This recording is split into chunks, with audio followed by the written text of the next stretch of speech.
ముగించేస్తాను ప్రియులారా. ప్రకటన గ్రంథము 13వ అధ్యాయము 8వ వచనం చూడండి.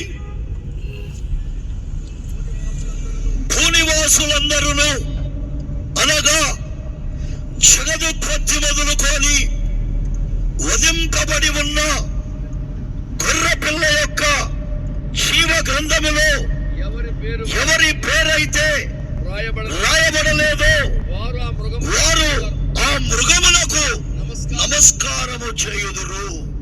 ప్రియులారా, ఈ మాట చాలా ప్రాముఖ్యమైనది. భార్యాభర్తలు ఎట్టుండారో వాళ్ళ గురించి అరుణ్ కుమార్ గారు చెప్తారు. నేను యేసుక్రీస్తు యొక్క వివాహానికి, ఆ గొర్రెపిల్ల పెండ్లు విందువుకి ఎలా సిద్ధపడాలో ఆ మాటలు మీ ముందు పెట్టాలని దేవుడు నాకు ఒక ప్రేరేపణ ఇచ్చాడు. ఇక్కడ చూడండి, యేసుక్రీస్తు కూడా త్వరలో ఆయన భార్యను మధ్యాకాశములో కలుసుకోబోతున్నాడు. అయితే ఆమె ఎవరంటే, ఆల్రెడీ జగత్తు పునాదికి ముందే ఆదాములో అవ్వ ఎలాగైతే ఉందో, ప్రభువైన యేసుక్రీస్తు జగత్తు పునాది వేయబడక మునుపే ఆయన భార్యను ఆయనలో కలిగి ఉన్నాడు.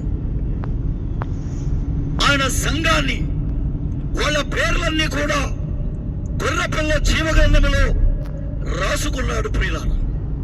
కాబట్టి యేసుక్రీస్తు త్వరలో ఎవరిని కలుసుకోబోతున్నాడంటే, మధ్యాకాశములో ఆయనలో నుండి ఎవరైతే బయటికి వచ్చారో వారినే కలుసుకోబోతున్నాడు. వారి కోసమే ఆయన ప్రాణం పెట్టాడు. వారి కోసమే వాక్యాన్ని మరి